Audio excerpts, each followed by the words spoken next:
France, Bharat, Pakistan యుద్ధం వేళ భారీ బాంబ్ బ్లాస్ట్ 400 మంది కనుమూత. ఈ విషయాన్ని తెలియాలంటే గనక వీడియో మీరు కంప్లీట్‌గా చూడండి.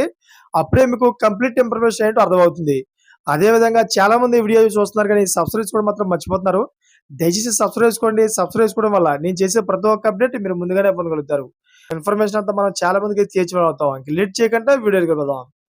ఫ్రెండ్స్, ఈ ఘటనలో ఏకంగా 400 మంది గాయపడినట్టు తెలుస్తోంది. ఇరాన్, అమెరికాల మధ్య ఓమెన్‌లో మూడో విడత అణు చర్చలు ప్రారంభమైన సమయంలో ఈ పేలుడు జరగడం చర్చనీయాంశంగా మారింది.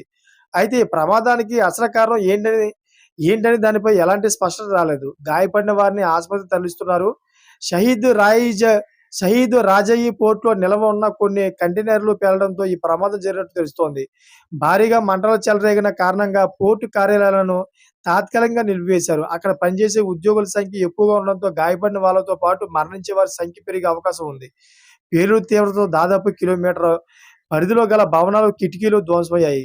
పేలుడికి సంబంధించిన వీడియోలో పెద్ద ఎత్తున పొగ ఆకాశాన్ని కమ్ముకోవడం కనిపించింది. ఈ ఘటనకు సంబంధించిన వివరాలు తెలియాల్సి ఉంది. ఇది ప్రమాదమా లేదా ఎవరైనా దాడి చేశారా అన్న విషయాలు ఇంకా వివరాలు తెలియాల్సి ఉంది. ఈ విషయం పైన ప్రపంచం అంతా కూడా ఉలిక్కిపడ్డది. 400 మంది ఒకేసారి చనిపోవడం అంటే మామూలు విషయం కాదని, ఇది ఉగ్ర చర్య లేక మానవత తప్పిదమా అనేది ఒకసారి చూడాలని చెప్పేసి చాలా దేశాలైతే మండిపడతా ఉన్నాయి.